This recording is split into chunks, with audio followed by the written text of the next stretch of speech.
hosting des the Nations Unies third sur United l'océan. Nations Conference on Avec the l'entrée en vigueur oceans du with the traité entry sur into la haute force of mer, the la Treaty on communauté the High Seas, the internationale a international démontré qu'elle community pouvait s'accorder demonstrated that pour it protéger un can bien reach commun agreement to mondial. protect Ce succès a doit common nous inspirer. good, common heritage, and this Car nous ne success should sommes be pas an condamnés à inspiration for subir us. We le are not démantèlement du condemned droit to international, see the du breakdown droit of international international law, humanitaire the ou du breakdown droit of de la mer. IHL, or breakdown of law Résistons of the à la sea. Let us résignation et au resist découragement qui nous a guettent. resignation or Levons-nous discouragement which pour dire looms non above us. lorsque la Let paix us et rise la up to sécurité du say monde sont no en when jeu. peace and security, C'est la vocation de ce international peace and Conseil. security are at stake. Alors This is the soyons purpose of the dignes de la Council. confiance Let investie us en nous par les be peuples worthy du of the monde. trust Soyons à the la trust hauteur placed de in ce us moment. by people, and let Je vous remercie. throughout the world, and let us rise to this moment. Thank you. I thank His Excellency Mr. Barrot for his statement. I now give the floor to His Excellency Mr. Carlos Arturo Hoyos, Vice President for Foreign Affairs of Panama.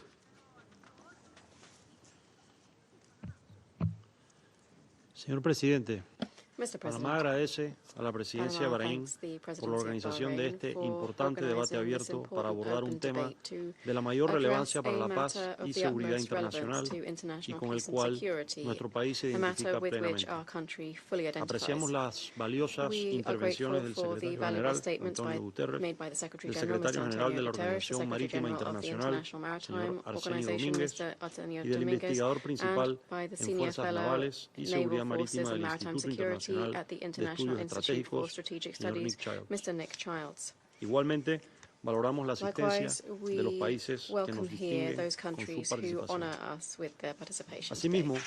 reconocemos la continuidad de Further, los we esfuerzos recognize impulsados por Grecia y Panamá continued el año efforts pasado en sus spearheaded by respectivos Greece eventos and Panama insignes last year centrados en la at their seguridad marítima. respective signature events Los últimos focused on años maritime han puesto de security. manifiesto de The manera last few dramática years have la dramatically creciente fragilidad revealed the de la increasing navegación fragility marítima of en todas las maritime regiones del navigation mundo. in all regions of the En world. este entorno cada vez más In this complejo, la increasingly piratería complex y el robo a mano armada en el environment, mar, piracy los and armed ciberataques contra robbery at sistemas de sea, cyber navegación, attacks on navigation puertos y systems, logística marítima, maritime así ports como and la pesca logistics, ilegal, as well as no illegal, declarada y no unreported reglamentada, and el unregulated tráfico de fishing, drogas, drug junto con la trata de smuggling, personas, and human constituyen trafficking amenazas all persistentes represent que continúan persistent afectando la threats that actividad continue marítima y a to la gente de affect mar, maritime activity poniendo en and riesgo su seguridad, seafarers, sus condiciones imperiling de their trabajo y security, en muchos casos safety, their sus working vidas. conditions, and in many cases their Esta lives. realidad se ve agravada This por una reality is preocupante worsened tendencia by a impedir a el uso worrisome de trend rutas to marítimas obstruct the críticas en use el of critical contexto de maritime diversos routes in the conflictos. context of various conflicts. En consecuencia, se ha Consequently, incrementado la incertidumbre en el comercio uncertainty in international trade afectando la has previsibilidad increased, y la affecting seguridad de las the cadenas de suministro predictability globales and que security of dependen global en gran supply medida de chains su that to a estabilidad. large extent En depend un on mundo maritime profundamente stability. interconectado, In a la deeply disrupción de interconnected rutas world, the marítimas disruption of críticas critical como el maritime Estrecho de routes Ormuz such as the o el Strait de of Bab el Hormuz Mandeb or en el the Mar Bab Rojo al-Mandeb genera Strait in the impactos Red Sea inmediatos sobre el comercio has internacional y immediate la seguridad impacts on energética international mundial, trade and con global energy efectos que se trasladan security, directamente a with las effects economías y a la directly vida translating cotidiana de las personas en into todos los países, economies and the aunque daily de lives manera of people in all countries, albeit desproporcionada al sur disproportionately global in the y global a las south economías and más in the most vulnerables. vulnerable economies. La seguridad marítima debe Maritime entenderse como un bien security should público be global understood cuya as a preservación global public exige good, the responsabilidad preservation of colectiva. which demands collective Reiteramos nuestra responsibility. posición firme We e reiterate our inquebrantable. steadfast, Ninguna unwavering ruta position. marítima No crítica critical debe maritime ser route should amenazada ever be ni threatened utilizada or nunca used como un as instrumento an de presión instrument o for pressure coerción. or coercion. Frente a estos desafíos actuales, In the light of Panamá these current considera challenges, prioritario Panama impulsar desde considers este that it is Consejo a priority la for this reducción de Council to tensiones y el cese de promote hostilidades por de-escalation and the todas partes cessation of hostilities mediante by el all diálogo y parties through soluciones dialogue negociadas. and negotiated solutions. Además, es esencial Furthermore, it is reforzar el essential respeto al to derecho strengthen internacional, respect for en international particular law. a la Convención de las In Naciones Unidas particular, sobre el the Derecho del UN Mar, Convention on the Law of the Sea, incluida la UNCLOS, libertad de including navegación freedom of y el tránsito navigation seguro and por the right rutas of safe marítimas críticas. transit passage through critical Asimismo, maritime routes. resulta fundamental In addition, que las it medidas is técnicas, essential that technical, regulatorias o regulatory, de or control aplicadas en el control-related ámbito measures marítimo used in the se maritime rijan por domain criterios be objetivos, governed by transparentes objective, y no transparent, and discriminatorios, en non-discriminatory estricto apego al criteria, derecho internacional in y que no strict sean conformity injustas with represalias international políticas law, sin and that such sustento measures alguno. not be unfair Esto or incluye unfounded el respeto a las political decisiones reprisals. soberanas This adoptadas includes en respect for the relación sovereign con la gestión de decisions taken in infraestructuras relation to the estratégicas, management of strategic puertos y infrastructure, actividades ports, logísticas and logistical and comerciales. commercial activities. En ese sentido, Panamá In this observa con context, preocupación Panama observes ciertas with tendencias concern recientes certain en la recent trends intensificación de involving inspecciones a intensified buques de una inspections determinada of jurisdicción, vessels incluyendo in el a certain incremento jurisdiction, significativo de including the detenciones de significant buques de increase bandera of panameña. interdictions of ships Reconocemos el flying the llamado del Panamanian secretario general flag. a que las marinas We mercantes concur no with the sean Secretary General. objeto We de believe presión indeed política that ni these económica. vessels should not be the subject Cualquier of desviación political de estos pressure. principios introduce diversion from these incertidumbre, principles afecta la introduces confianza uncertainty, y genera undermines riesgos confidence, and adicionales para la generates estabilidad additional de las risks cadenas de to suministro globales. stability for global supply Reiteramos chains. nuestro respaldo We a la reiterate Organización our Marítima support for the Internacional y a International su director Maritime general Organization Arsenio and Domínguez, its Director cuya labor General, reconocemos, Arsenio así Dominguez, como las and decisiones we acknowledge his adoptadas work. relativas a abordar We los also impactos reiterate de la our support situación for en the el estrecho de decisions Ormuz taken to address sobre el the transporte impacts of the marítimo situation in the y el Strait of bienestar de la Hormuz gente de on mar en maritime el marco de su transport labor and the esencial well-being en la of promoción de la seguridad seafarers in the marítima, context la of its protección del essential medio work marino to y promote el maritime impulso de security, un transporte protect the marine marítimo environment, sostenible. and advance sustainable maritime Señor transport. Presidente, Mr. como President, propietarios soberanos y as administradores the responsables del Canal sovereign de owner Panamá, and una responsible de las rutas administrator of the marítimas más Panama Canal, importantes one del of the mundo, most important reconocemos maritime routes in plenamente the los world, we desafíos fully y recognize riesgos the que challenges enfrenta la and seguridad risks marítima en el affecting contexto maritime actual. security in the En current consecuencia, context. Panamá ha tenido Consequently, que redoblar Panama has had sus to step esfuerzos up para its efforts garantizar to y facilitar el guarantee tránsito and seguro, facilitate safe, continuo y continued, eficiente de los efficient buques, en particular de transit aquellos by que vessels, in dependen de rutas particular those alternas como la nuestra. that depend on alternative Esta routes such as responsabilidad nos ours. demanda This insistir en la responsibility necesidad de compels us to soluciones insist on colectivas the y need for pacíficas basadas collective en and el peaceful diálogo, solutions la based no on dialogue, discriminación y la non-discrimination and negociación que negotiation permitan that garantizar un ensure entorno a marítimo seguro, safe, predictable, previsible y rules-based basado en normas. maritime environment. Señor Presidente, Mr. President, Panamá condena los Panama ataques condemns registrados en el attacks estrecho de recorded in the Ormuz Strait of contra las Hormuz embarcaciones de on bandera panameña, vessels flying the Panamanian liberiana flag y de as cualquier well otra as parte del those of mundo. Liberia and other flags. Desde principios de marzo de Since the 2026, beginning of March varios this buques de year, bandera panameña several han sido objeto de Panamanian acciones flagged que vessels afectan la have been the seguridad de la subject of navegación. actions Entre affecting los buques the safety afectados of se navigation. encuentran dos mercantes de bandera Among the panameña, vessels el affected, there are Euphoria, que two fue atacado por tres Panamanian embarcaciones flagged no merchant identificadas sin ships, the que Euphoria that was afortunadamente attacked by se three registraran daños a la unidentified embarcación y vessels lesiones en without su fortunately tripulación, causing any y damage to el the ship or its MSC crew, Francesca. and MSC Este Francesca. último fue This interceptado por latter el vessel cuerpo was de la Guardia intercepted by the Revolucionaria Islamic Islámica, Revolutionary que le Guard ordenó Corps, fondear which cerca de la ordered it costa to weigh iraní. anchor off the Su coast of tripulación se Iran. encuentra a salvo, Its crew aunque is safe, permanece although they remain retenida detained injustamente. unfairly. Ante esta In situación, light of this Panamá situation, sigue de cerca Panama los is following acontecimientos closely the y events coordina las and acciones coordinating necesarias the necessary para lograr steps una to pronta achieve solución. a prompt resolution. Asimismo, Furthermore, instamos a las we autoridades call on iraníes Iranian a proceder a la authorities liberación to proceed inmediata to a immediately todos los release buques all detenidos. detained Estos hechos vessels. ponen de relieve la These creciente incidents vulnerabilidad de la highlight the gente de mar increasing frente a los riesgos vulnerability of derivados seafarers de las to the tensiones risks geopolíticas. arising from geopolitical En ese tensions. sentido, Panamá continúa In apostando this regard, firmemente al Panama multilateralismo, continues to a los firmly esfuerzos uphold conjuntos y multilateralism coordinados, and adoptando medidas continues to concretas support y joint eficaces que coordinated permitan efforts, restablecer taking el orden concrete, y effective preservar measures la to integridad del restore marco the jurídico order, internacional, and preserve evitando así la the creación de integrity of the precedentes international que legal debiliten el order, respeto al thus derecho avoiding internacional. creating precedents that would weaken Los mares respect han for sido desde international law. siempre espacios de encuentro, Seas de have intercambio always y de been conexión spaces entre for pueblos. encounter, exchange, and Preservar su connection between seguridad peoples. es Preserving también their security is preservar ese also espíritu preserving para que this sigan spirit siendo so that they arterias remain que acercan a las arteries that naciones bring our y no nations cauces closer que together rather than profundizan channels la that confrontación. deepen confrontation. Muchas gracias. Thank you very much. I thank His Excellency Mr. Hoyos for his statement. I now give the floor to His Excellency Andizes Willem-Sans, State Secretary of the Ministry for Foreign Affairs of Latvia. Thank you, Mr. President. Allow me to begin by thanking Bahrain for convening this open debate to address this critical issue of maritime security. I thank the Secretary General Guterres and also IMO Secretary General Dominguez and Mr. Childs for their pertinent briefings. Global waterways are the backbone of international commerce and global energy flows. Countries across the world depend on the supply of fertilizers, raw materials, and other products, from microchips to medicines that are essential to the functioning of our societies. International law and norms have sustained maritime infrastructure and enabled livelihoods, prosperity, and development. Yet, they are being increasingly challenged. We have experience of addressing certain threats in the maritime domain, usually regional in nature, whether piracy, smuggling, or organized crime, as well as environmental incidents such as oil spills. Now, we are increasingly facing a more direct challenge: deliberate actions from states intent on crippling the global economy and threatening the right of transit and innocent passage, alongside efforts to circumvent sanctions. Mr. President, the safety of critical maritime routes is essential. Any disruptions to this delicate system powering the global economy result in severe consequences for all of us, as seen with the Strait of Hormuz. With supply chains disrupted, global energy prices have been rising sharply, and acute food insecurity around the globe has grown at an alarming rate. Effects on agriculture will be long-term and cascading in nature. These harmful consequences will continue affecting the most vulnerable the hardest. The United Nations Convention on the Law of the Sea sets the international legal framework, within which all activities in the sea are to be carried out in order to ensure lawful and safe maritime navigation.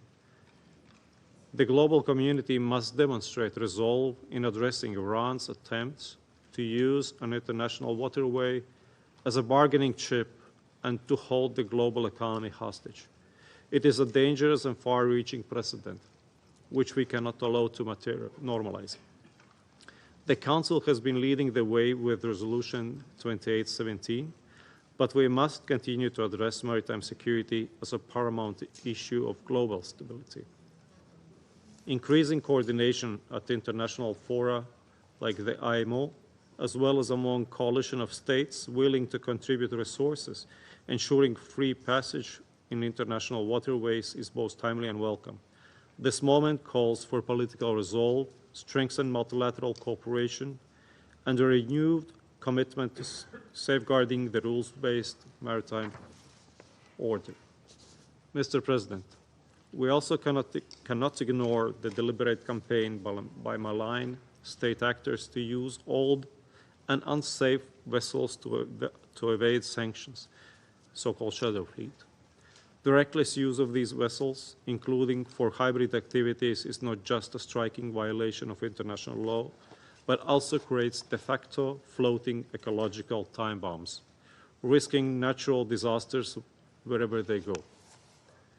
When accidents strike, lack of proper documentation and insurance denies avenues for legal remedies.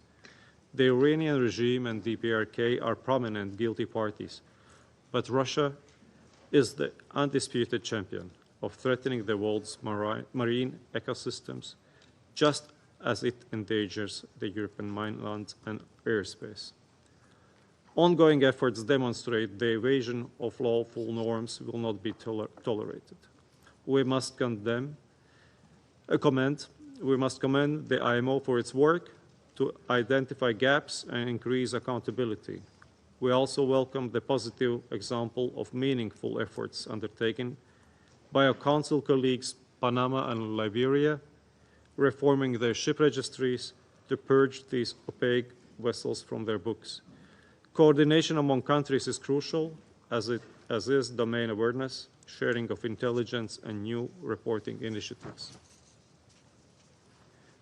Other emerging risks include those of subsea cable networks connecting the globe from communications to finance.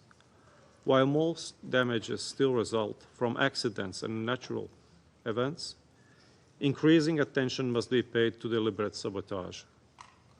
The use of shadow fleet vessels for such unlawful actions further complicates attribution. International coordination is needed for monitoring. Relevant regulatory frameworks need to be reviewed, and partnerships with leading commercial actors would help increase the diversification and redundancy of subsea networks, as well as expand industry capacity.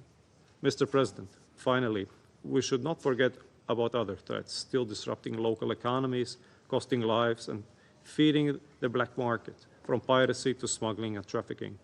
The Council has played a leading role in combating these threats and should continue to do so, as it broadens its scope on global maritime security. Latvia will remain a steadfast defender of maritime security and free and safe navigation. as maritime navigation remains the lifeblood of the global economy and stability. I welcome also the initiatives by France and United Kingdom, and we stand ready to contribute our share to these efforts. Thank you. I thank His Excellency Mr. Willumsen for his statement. I now give the floor to His Excellency Mr. Stephen Doughty, Minister of State for Europe, North America and Overseas Territories in the Foreign, Commonwealth and Development Office of the United Kingdom. Well, shukran, Mr. President, Your Excellency, Minister Al-Zayani. Thank you to Bahrain for bringing us together and for your leadership in this Council. Secretary General, that leadership is more important than ever in face of the growing threats to maritime and indeed regional security, from the Black Sea, indeed to the Baltic, the Mediterranean, the Red Sea, to the Strait of Hormuz, or indeed globally, as has been pointed out, from the Russian shadow fleet. With reckless attacks and actions putting security and prosperity at risk, we must step up efforts together to safeguard international waterways from disruption, to protect mariners who find themselves in dangerous waters, denied passage and put at risk, and stand up for all of those most affected, including some of the world's most vulnerable people, particularly when it comes to food security or supplies of critical products and medicines. The United Kingdom, with its long history as a seafaring nation, has long been committed to maritime security. And I say that also as a Member of Parliament for a diverse port city of Cardiff with a proud merchant marine tradition and heritage throughout history. I am particularly glad to join Bahrain and this Council in that effort today. The most pressing issue, of course, before us is the Strait of Hormuz, and this crisis is not just affecting international shipping, it is driving up costs and sending shockwaves throughout energy markets and supply chains far beyond the region, with impact for all of our citizens and our communities and their cost of living. So we must get the strait reopened fully and unconditionally. Freedom of navigation must be restored in line with international law. Shipping and seafarers must not be used as leverage, and there is no place for tolls or permissions in international straits. Freedom of navigation means navigation must be free. And throughout this crisis, the United Kingdom has been clear: Iran must not be able to hold the global economy hostage or indeed threaten regional and international security. And that is why we need renewed action to protect supply chains, uphold freedom of navigation and the primacy of UNCLOS. And we must also broaden collaboration with the International Maritime Organization, which of course the United Kingdom is proud to host. And that is exactly how the UK has been approaching these critical challenges. In early April, my colleague, the Foreign Secretary, convened more than 40 countries to coordinate action on the Strait of Hormuz. And on the 17th, she supported our Prime Minister, Keir Starmer, and President Macron in convening over 50 nations to work on getting the straits open and protecting vessels. And in recent days, she has engaged in meetings across multiple countries with a dozen foreign ministers. And yesterday, our Prime Minister Keir Starmer and President Trump discussed the urgent need to get shipping moving again. So the UK will continue to play its part, and this Council has a vital role to play. And that is why, with 135 others, we welcomed Resolution 2817, led by the Bahrain and the GCC, condemning Iran's reckless and unacceptable attacks against regional neighbours and its disruption of international trade, energy security and the economies of all of us. And we are grateful for Bahrain's efforts to pass a further resolution, underscoring the importance of protecting navigational rights and freedoms. It is regrettable that Russia and China vetoed this resolution protecting Iran, and therefore the UK will continue to work with Bahrain, Council members and partners to uphold international law, defend freedom of navigation, protect innocent seafarers, and keep our international sea lanes open and secure, because global stability and security depend on us stepping up together, and we welcome this discussion. Thank you. I thank His Excellency Mr. Doughty for his statement. I now give the floor to the representative of Pakistan. Thank you, Mr. President, Excellency, the Foreign Minister. I wish to congratulate the Kingdom of Bahrain for its successful presidency this month. and for organizing today's high-level open debate. And your presence attests to the importance attached by the Kingdom of Bahrain to global maritime security, which is crucial for the twin objectives of international peace and security and development. And allow me to take this opportunity to express Pakistan's complete support and solidarity with all brotherly countries of the Gulf region and to their sovereignty, territorial integrity, and political independence.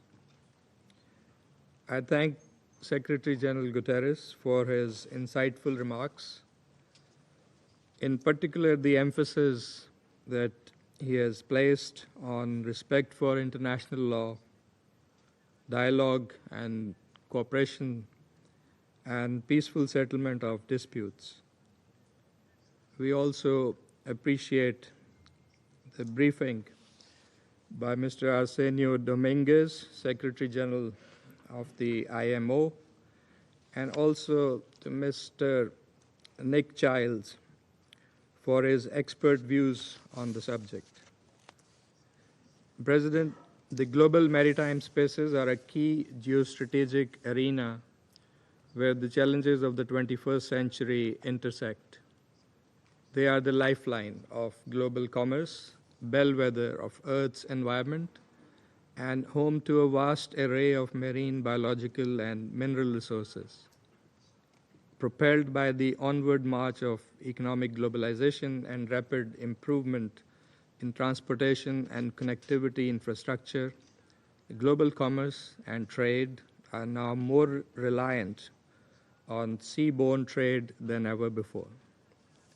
Any disruptions to the routine traffic at sea gravely impact international trade with negative repercussions for global economy and breed volatility that imperils international peace and security.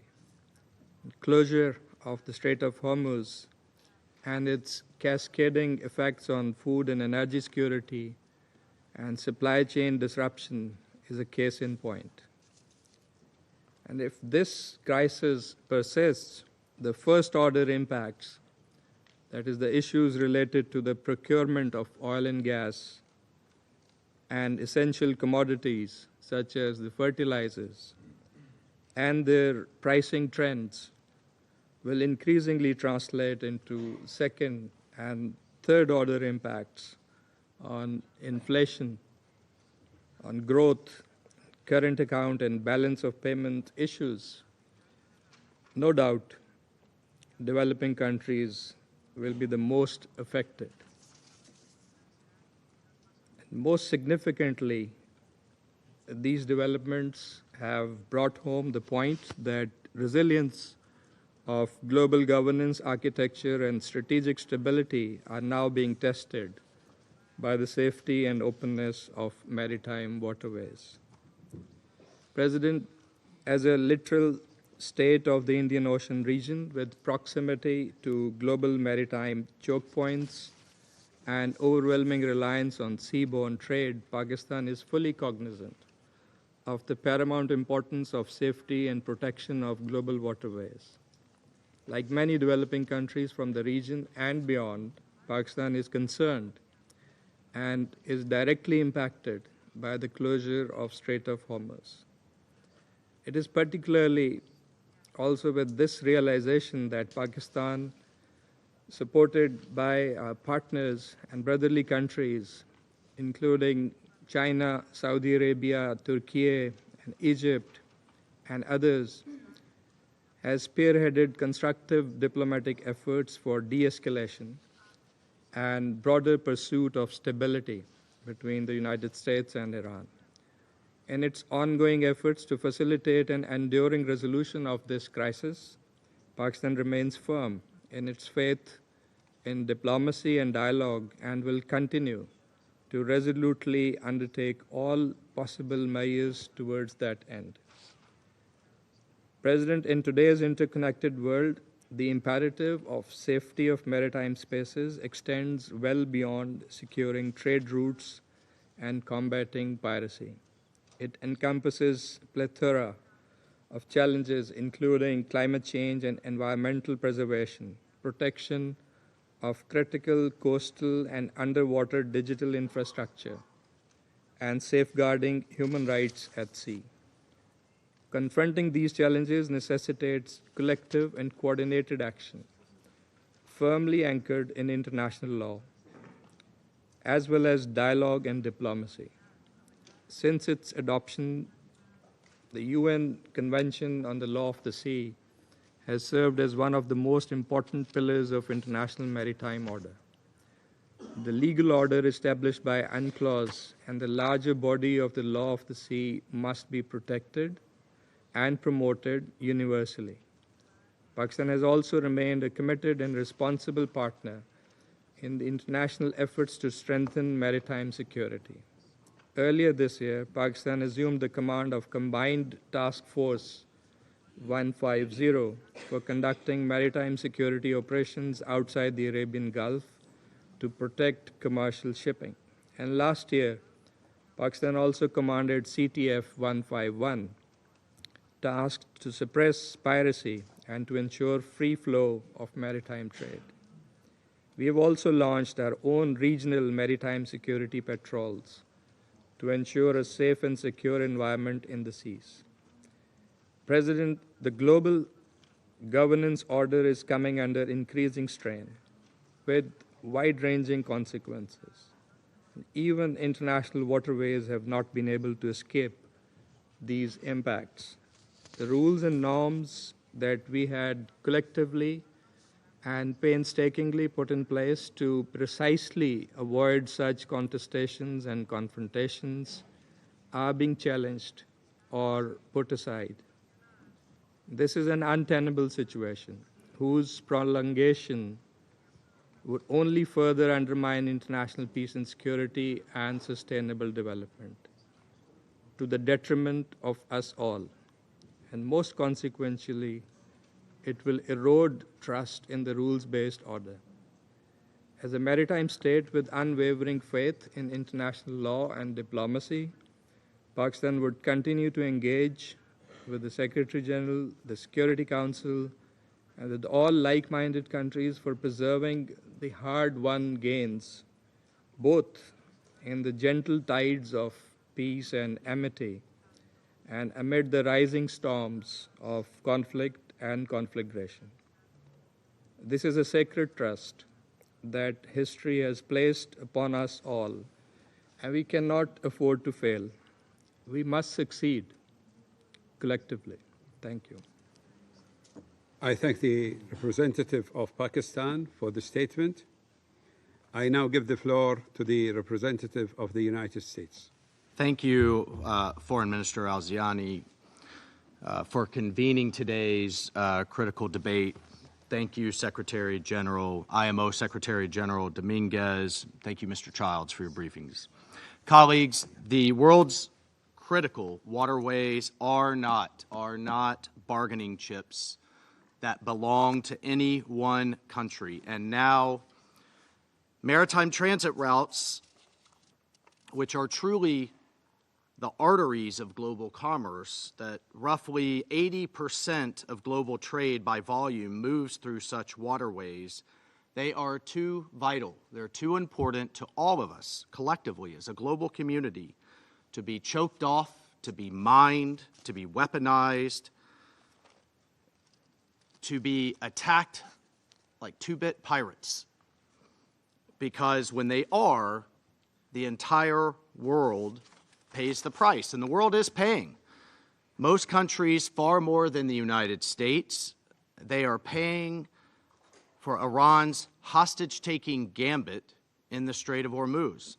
So let's take a moment and look at the numbers. The Strait of Hormuz typically sees 20 million barrels of oil per day, 40,000 vessels per year.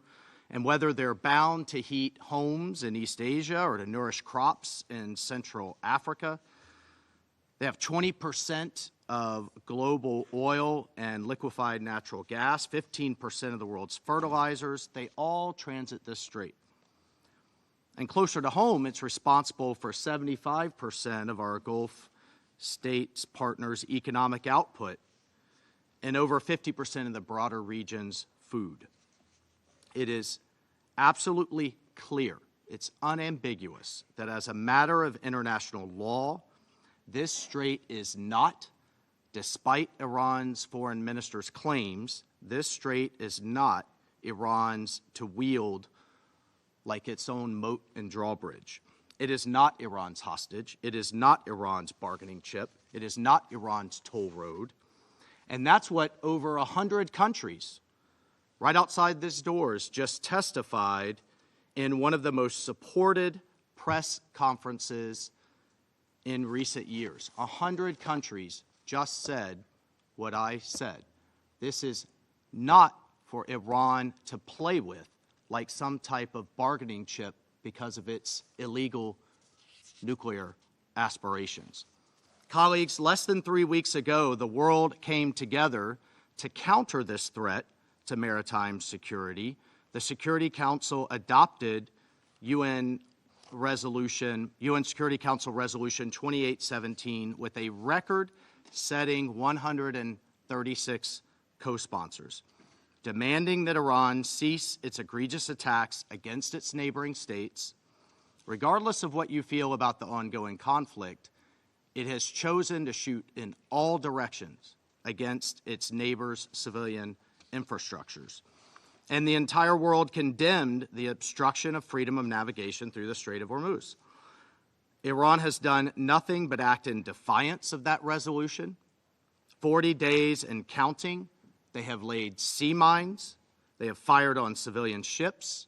We have worked to clear the sea mines and protect these ships, but it's used the strait also to launch thousands of missiles at Gulf capitals, their hospitals, their airports, their hotels, their neighborhoods.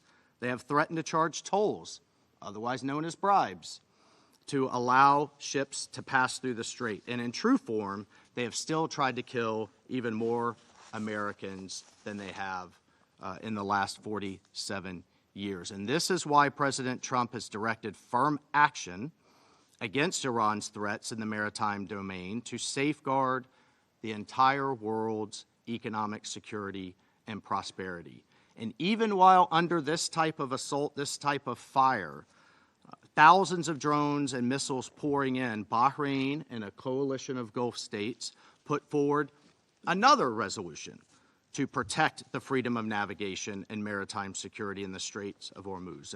But unfortunately, two countries, China and Russia, vetoed this resolution and chose a radical religious regime for its partner and ignored not only the plight of our Gulf countries, but the global economy. They chose to shield the Iranian regime from a common sense measure, and they chose to turn a blind eye against Iran's assault on the freedom of navigation, which is hard to make sense of given it's the economies of East Asia, Southeast Asia, South Asia, and East Africa that are most affected by this illegal assault on shipping.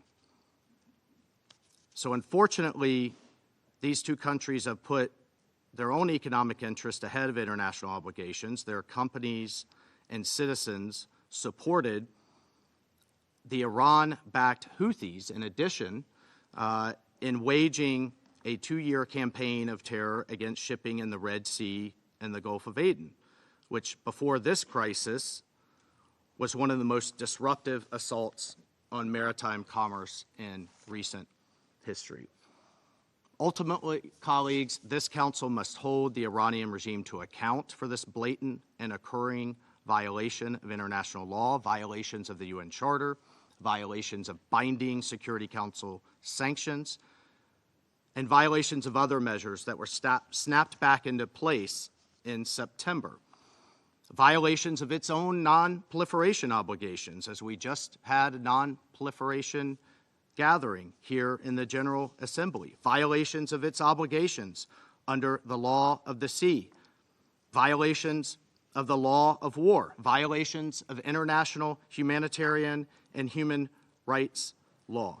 But I want to particularly spend a moment on the sea mining and indiscriminate planting of mines in international waterways. That makes Iran the international criminal, pirates of the Straits.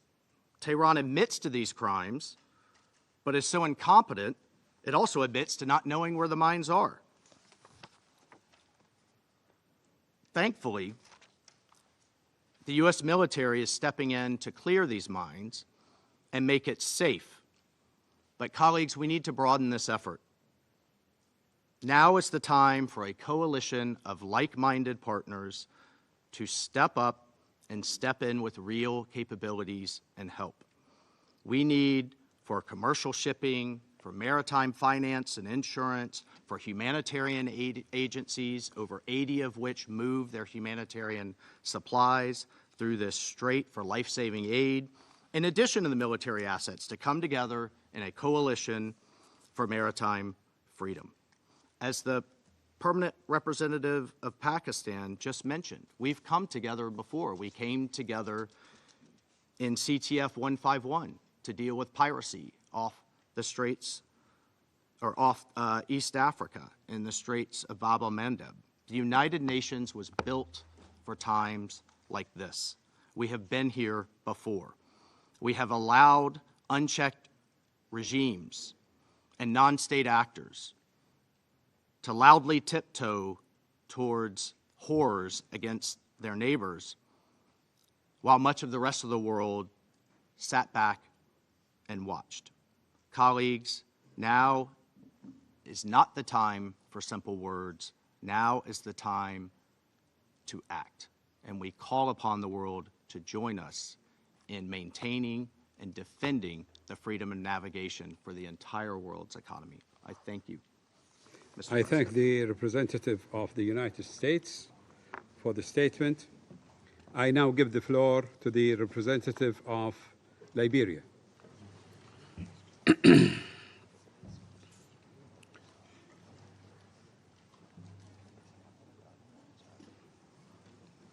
Thank you. Thank you, Mr. President.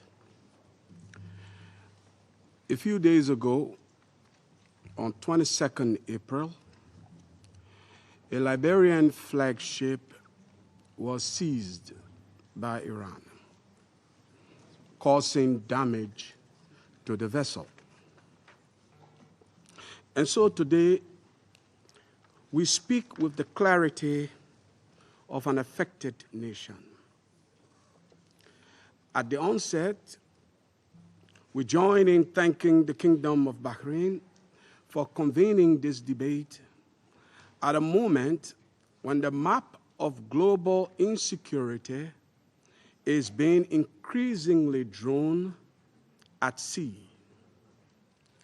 What happens in narrow straits is now felt in distant markets, in fragile economies, and at distant kitchen tables from the south to the north and from the east to the west.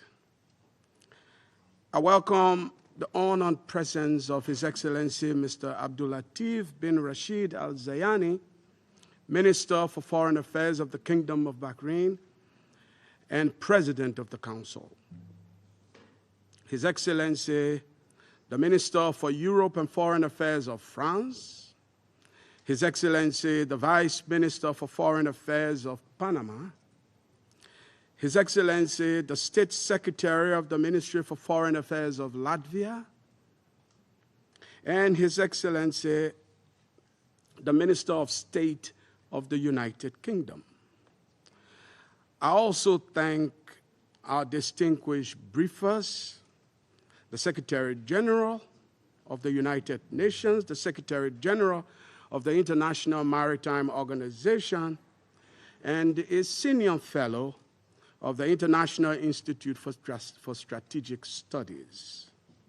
I thank all of you for your invaluable insights.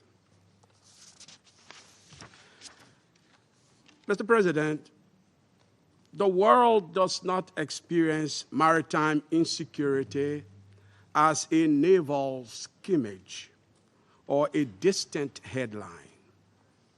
It experiences it as empty shelves, higher fuel prices, delayed humanitarian aid, and uncertainty in daily life.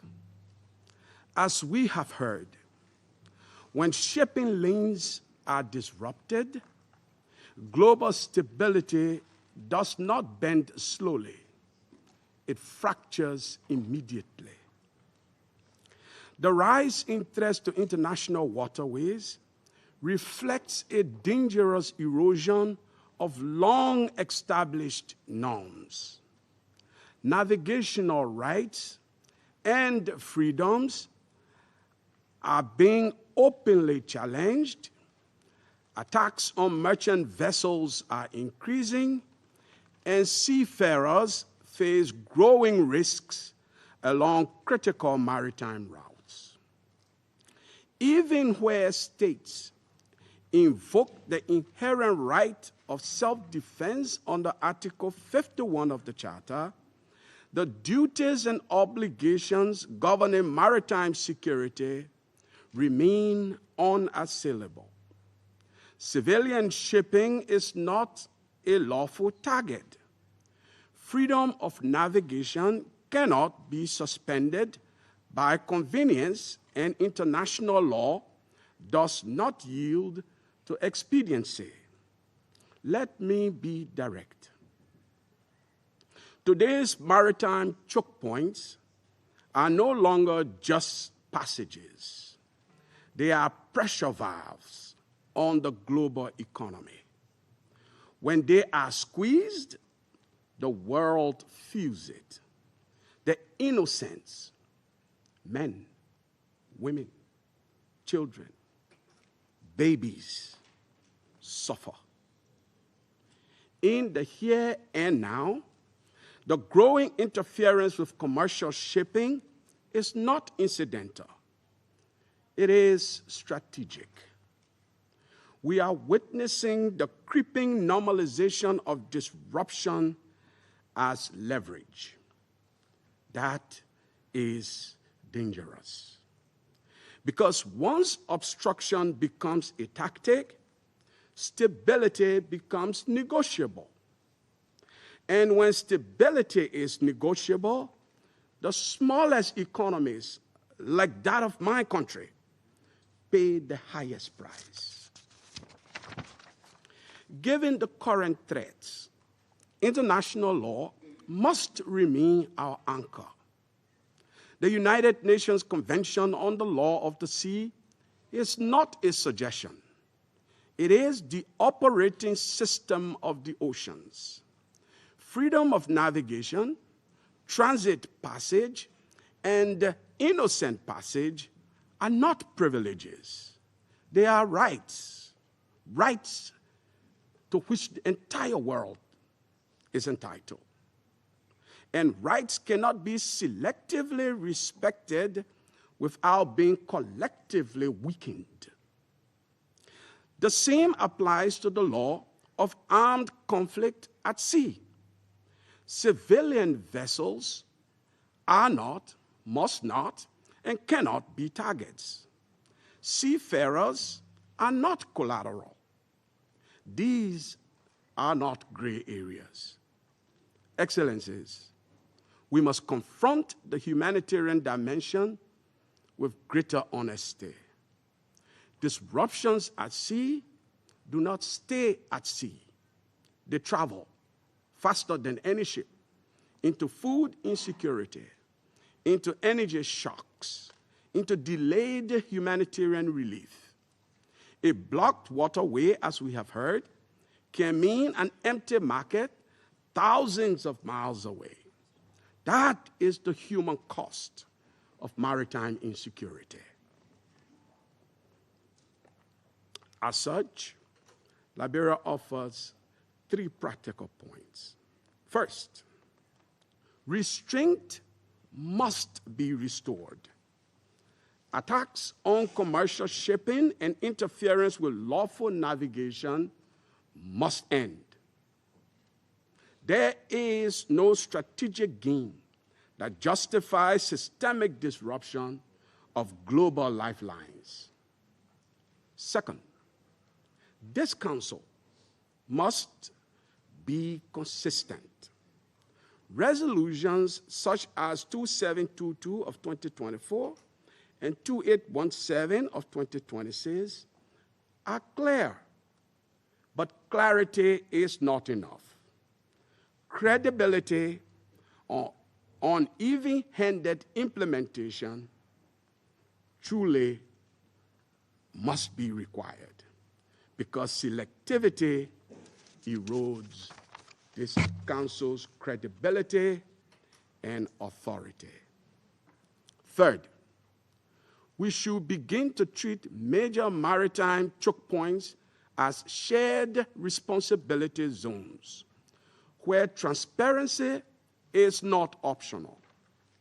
We propose that the Council encourages the establishment of a standing independent incident tracking and verification mechanism, drawing on the expertise of the International Maritime Organization to provide real-time, depoliticized reporting on disruptions to commercial shipping.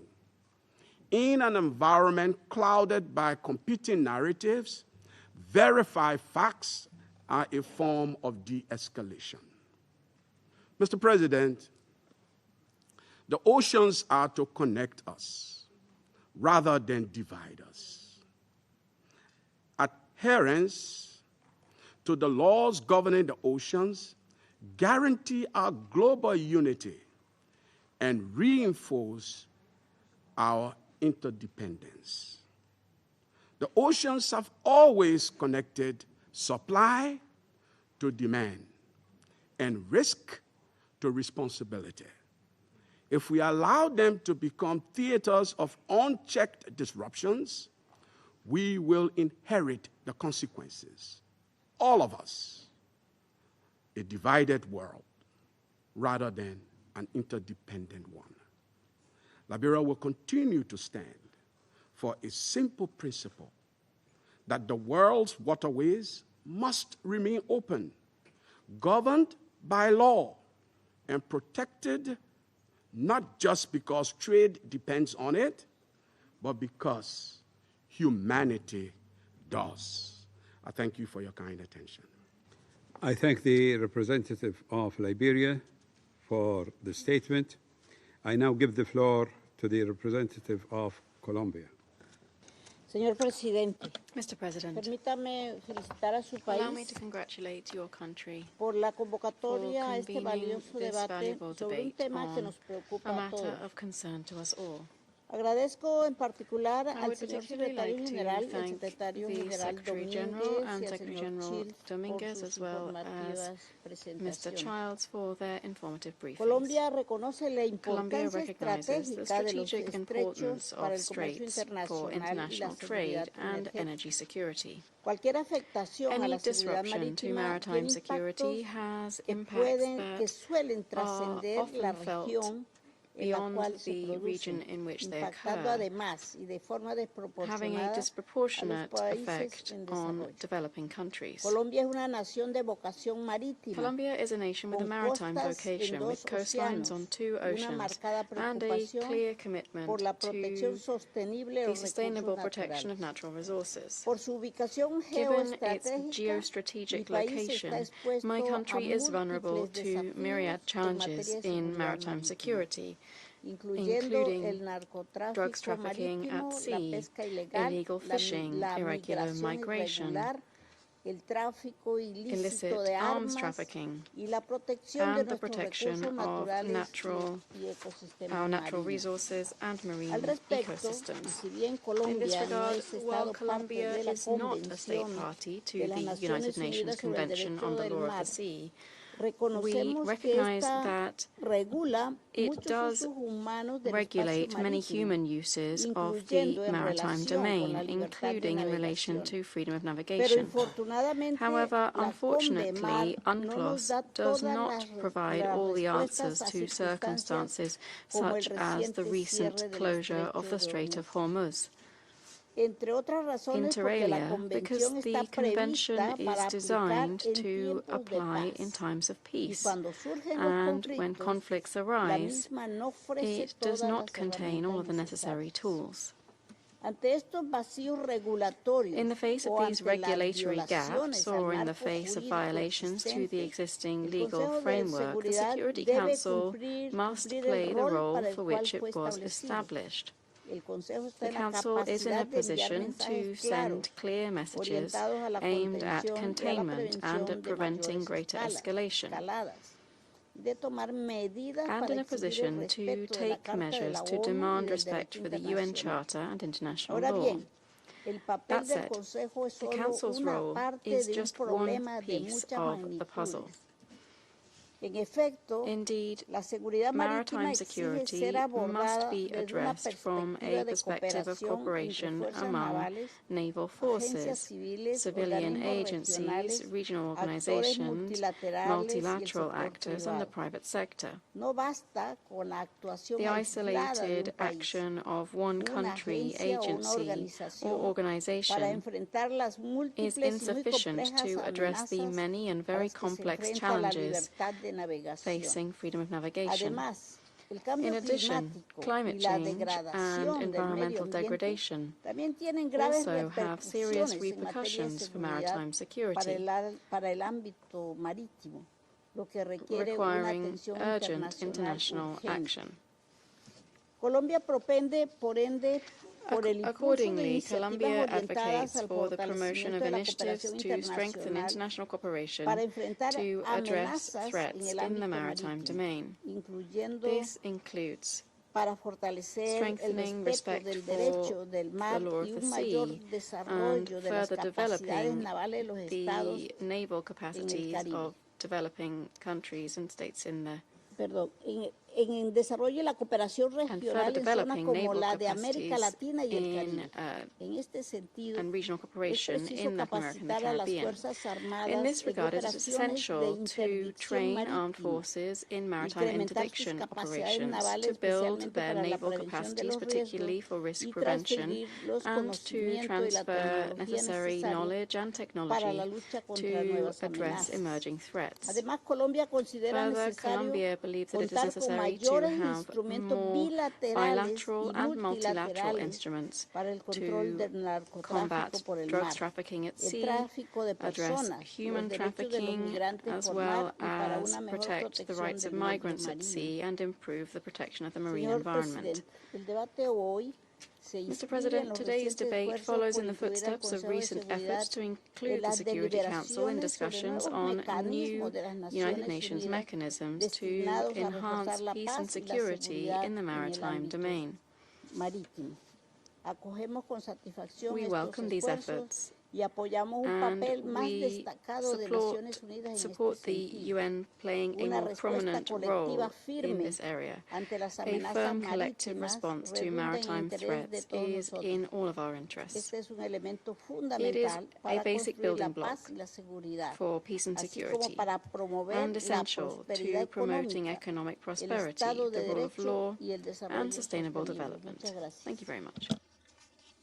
I thank the representative of Colombia for the statement. I now give the floor to the representative of Somalia. Thank you, Mr. President, Minister Abdul Latif bin Rashid Al Zayani. Shukran, Your Excellency, for leading this important meeting today. Allow me also to express our appreciation to the Kingdom of Bahrain's presidents for convening this important and timely high-level open debate on the theme of a paramount importance to the maintenance of international peace and security. We welcome and thank the Secretary General, António Guterres, for his remarks. We also thank IMO Secretary General Antonio Dominguez and Mr. Nick Childs for their briefings. Their presence and contribution and insights highlight the multifaceted nature of the challenges at hand and underscores the profound urgency of addressing the evolving maritime security landscape through an enhanced, collective response to ensure the safety and protection of international waterways. For Somalia, a nation with the longest coastline of Africa's mainland and situated in a crossroads of the Indian Ocean and the Red Sea, the security and sustainable management of our maritime domain are not merely a policy priorities, they are matters of deep significance for the national and regional stability. The safety of international waterways is a cornerstone of international peace and security and a vital enabler of the global economy. Recent developments have brought renewed attention to the vulnerability of critical maritime checkpoints. These critical routes serve as major transit paths for global energy flows and movement of goods, including bulk of commodities, agricultural shipments, and manufacturing materials that are essential to global supply of chains. In that regard, I would like to offer the following points. First, upholding international law remains fundamental and the bedrock of maritime governance. United Nations Convention on the Law of the Sea, UNCLOS, and other relevant instruments provide the definitive legal framework for maritime governance applicable to all activities in the oceans and seas, including the regulation of a passage through waterways used for international navigations. Somalia underscores the absolute necessity of reaffirming our commitment to this framework and upholding the freedom of navigation while respecting the navigational rights and freedoms of merchants and commercial vessels as emphasized in the recent Council resolutions. We must ensure our maritime domain remains governed by the rule of law with full respect of the sovereignty and territorial integrity of coastal states, which is essential for building trust and ensuring effective actions. Second, we believe effective maritime security requires coordinated, holistic approach to address the root causes. It's imperative to recognize that maritime security is inextricably linked to the sustainable development on land. Poverty, unemployment, and lack of opportunity often serve as significant drivers, pushing vulnerable populations toward the criminal and illicit activities at sea. Among these, illegal, unreported, and unregulated IUU fishing stands out as devastating transnational crime that depletes vital marine resources, degrades ocean ecosystems, and causes irreversible damage. Addressing these drivers through an African Union's Blue Economy Initiative and the 25th Integrated Maritime Strategy is vital for fostering the long-term stability to eliminate these drivers. Third, capacity building and technology transfers are paramount for effective enforcement. Efforts to address maritime threats are most effective when coastal states possess the necessary surveillance, law enforcement, and judicial capacities as they have primary responsibilities. Strengthening the international cooperation is essential to mitigate the impacts of evolving threats, and we must build on existing national, regional, and international initiatives to enhance member states' capacity. Many African countries continue to require sustained, tailored support to strengthen their processes. We underscore the importance of tailored training, access to advanced technology, and investment in human and institutional resources as articulated in Lomé Charter. Furthermore, we emphasize the role of the African Union in developing regional maritime components to respond to emerging threats. Fourth, promoting maritime security requires coherent and effective multilateral approaches. Given the transnational nature of these challenges, no single state can address them in isolation. We must strengthen existing frameworks such as UN-Day architecture, which is essential for information sharing and joint operations.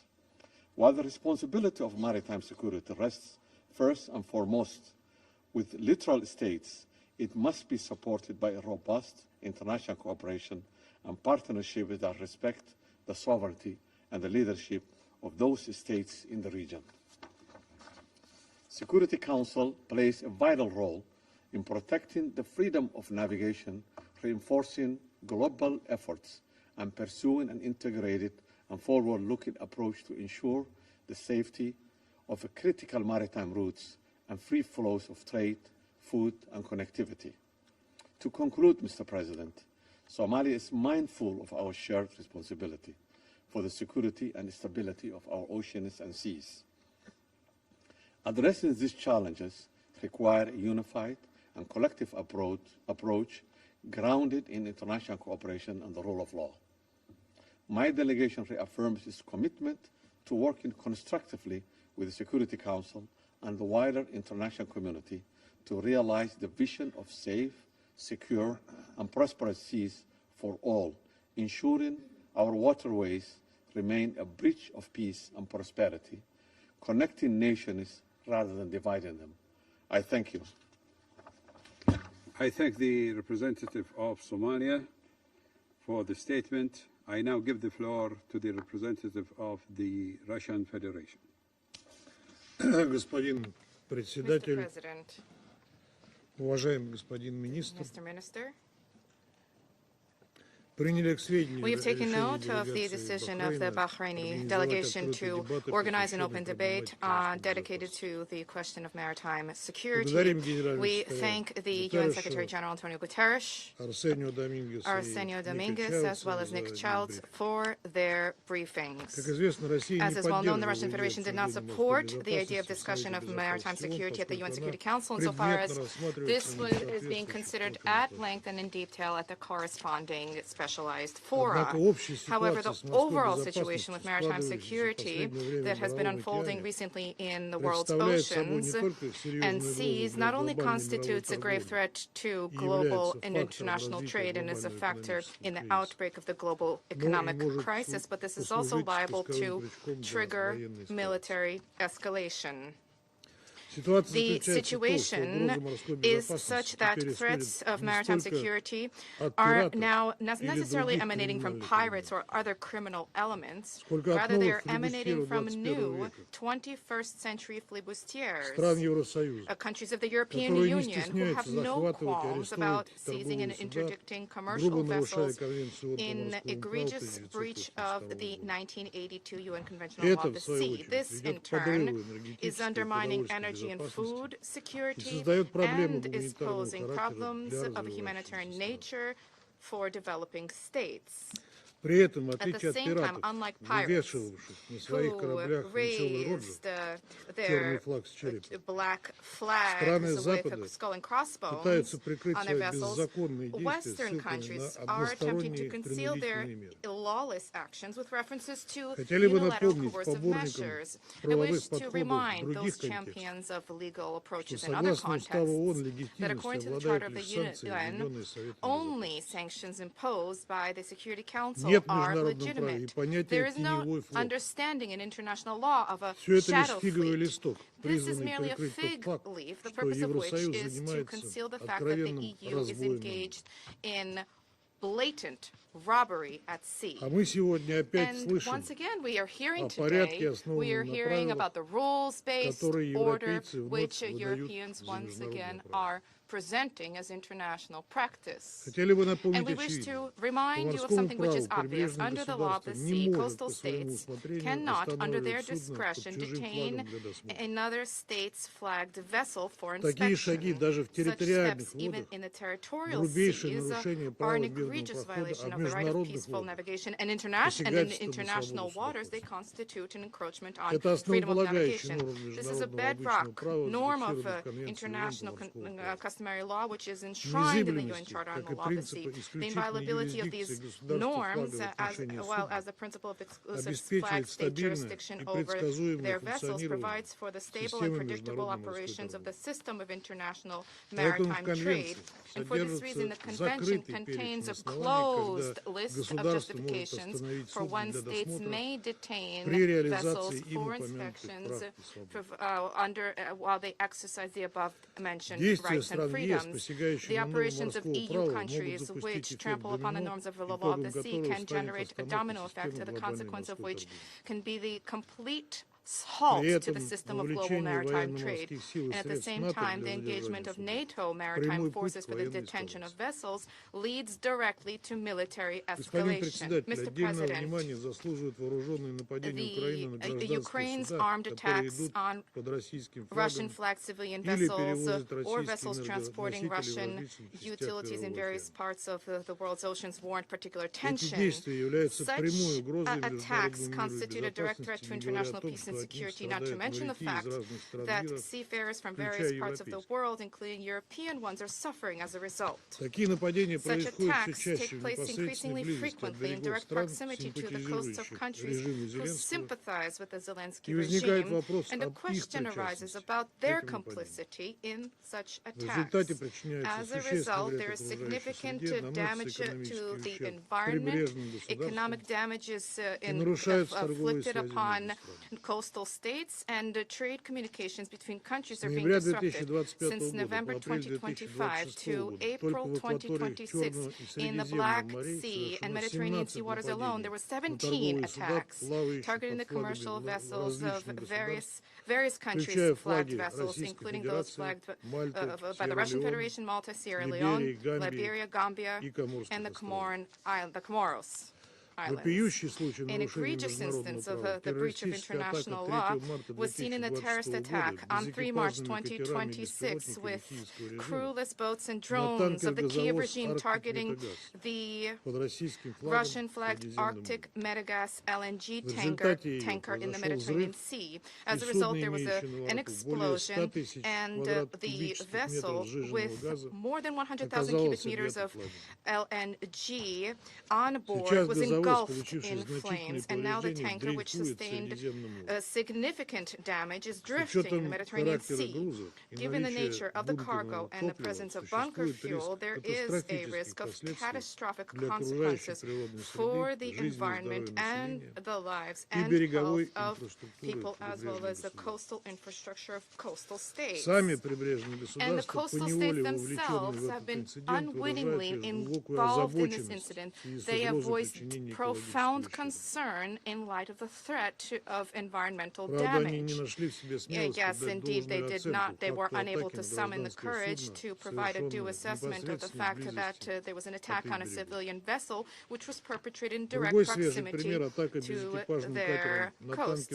Another recent example was the marine drone attack on the Altura tanker on 26 March 2026, which was 15 nautical miles away from the Bosphorus Strait. The vessel was significantly damaged, which resulted in its taking on water and becoming disabled. At the moment of the attack, the tanker was transporting approximately 140,000 tons of crude oil. Just imagine the potential catastrophic consequences of the spill of such a large quantity of oil onto the shores of Turkey. We urge all states who respect the 1982 Convention and who wish to prevent escalation, call upon them to adopt a position in principle to condemn these attacks and to leverage all possible means in order to prevent this. Mr. President, one cannot but note that Western countries who are interdicting vessels in violation of international law and who are tacitly supporting Kiev's acts of terrorism have a completely different position when it comes to navigation in the Strait of Hormuz, lodging vociferous and baseless allegations against Iran for the situation that has unfolded. It amuses me to hear how these European Union foreign ministry heads, as well as the EU members who will speak later, how they shamefully sweep the root cause of the situation in the Strait of Hormuz under the rug. Well, how can they hurt the feelings of their suzerain? And let the suzerain no longer cast those countries aside in that way. Let us recall that the situation in the Gulf of Hormuz is a consequence of the unprovoked U.S.-Israeli aggression against the Islamic Republic of Iran, which not only caused the residents of the entire region to endure suffering on a colossal scale and precipitated the collapse of stability in the Persian Gulf zone, but also spawned large-scale consequences for the global economy, for energy, and for food security. The Persian Gulf states provide the global market with 1/5 of all oil, more than 1/3 of liquefied natural gas, providing significant volumes of ammonia, phosphates, and sulfur. As a result of the perfidious attack by Western Jerusalem and Washington, and the entire region was engulfed in flames, there was an attempt to pin full responsibility on Iran as if it were Iran, which attacked its neighbors, and Iran, which is deliberately obstructing the navigation through the Gulf of the Strait of Hormuz. And yet, in times of war, a coastal state that is under attack may limit navigation in its territorial waters for the purposes of security. Let us recall that before 28 February, before the decision of the United States and Israel to attack Iran, there were no serious disruptions to commercial shipping in the Persian Gulf whatsoever. Hence, a legitimate question arises, why did everything have to begin then? Why did they have to start everything then? And the response is on the surface here, including the desire to oust an inconvenient regime and to catch a fish in murky waters. And yet today we hear merely argumentation about imaginary threats. And the price for this misadventure will have to be paid by friendly capitals and the peoples of the countries of the Persian Gulf. The Russian Federation staunchly advocates for a ceasefire and restoration of a political diplomatic process in order to resolve existing conflict, in order to uphold the security of interests of all states of the region, barring none. We support the corresponding initiatives of our Pakistani friends. We trust that the parties will strictly adhere to the current truce and will provide an opportunity for diplomacy to work for a definitive agreement with Iran. That we call for abandonment of hawkish rhetoric and hawkish plans for the rekindling of a greater regional war. Such a scenario will merely cause greater suffering for civilians and will further undermine stability and security in all regions, including in Israel, and will certainly not help to reopen the Strait of Hormuz. Thank you.